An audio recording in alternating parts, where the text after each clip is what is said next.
എറണാകുളത്ത് സെന്റ് റീത്ത സ്കൂളിൽ പഠിച്ചുകൊണ്ടിരുന്ന ഒരു പെൺകുട്ടി. സ്കൂൾ സമയത്ത് ആ പെൺകുട്ടി ഹിജാബ് ധരിച്ചതിനെ സംബന്ധിച്ചുള്ള പ്രശ്നങ്ങൾ നമുക്ക് എല്ലാവർക്കും അറിയുന്നതാണ്.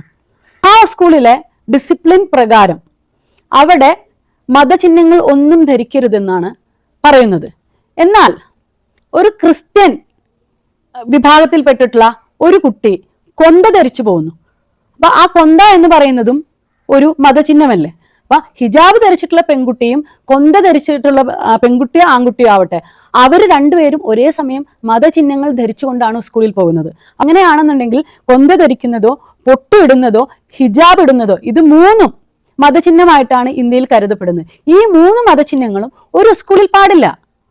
അതാണ് ചെയ്യേണ്ടത്. അവരൊരു കന്യാസ്ത്രീയാണ്, കന്യാസ്ത്രീകൾ നടത്തുന്ന സ്കൂളാണ് സെന്റ് റീതാസ് എന്ന് പറയുന്ന സ്കൂളിൽ. അപ്പൊ അവർക്ക് എന്തായാലും ശിരോവസ്ത്രം ധരിക്കണം. അതാണ് അവരുടെ റൂൾസ് ആൻഡ് റെഗുലേഷൻസ്.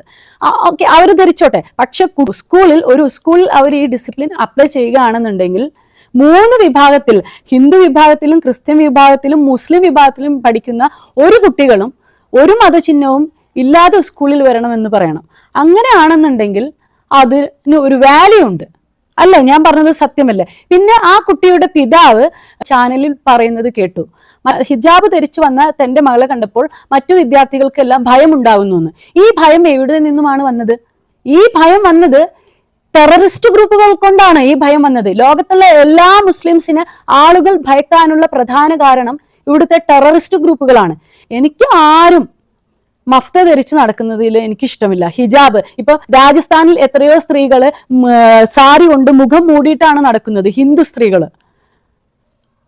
അതുപോലെ തന്നെ ക്രിസ്തു മതത്തിൽപ്പെട്ട പല വിഭാഗത്തിൽപ്പെട്ട കന്യാസ്ത്രീകൾ അവരുടെ തലയില് ശിരോവസ്ത്രം ധരിച്ചിട്ടാണ് അവർ നടക്കുന്നത്. പക്ഷെ ഒരു പുരുഷനും ശിരോവസ്ത്രം ധരിക്കുന്നില്ല കേട്ടാ, കന്യാസ്ത്രീകൾ മാത്രമാണ്. അതായത് പുരോഹിതന് ശിരോവസ്ത്രം ഒന്നും ധരിക്കുന്നില്ല. അതുപോലെ തന്നെ മുസ്ലിം സമുദായത്തിൽ ഒരു പുരുഷന്മാര് ശിരോവസ്ത്രം ധരിക്കാറില്ല. ഇന്നത്തെ കാലത്ത് സ്ത്രീകൾ മാത്രമല്ല കച്ചവടവൽക്കരിക്കപ്പെടുന്നത്, സ്ത്രീകളെ മാത്രമല്ല സെക്ഷൽ ആയിട്ടുള്ള ഒരു ബിംബമായി കാണുന്നത്.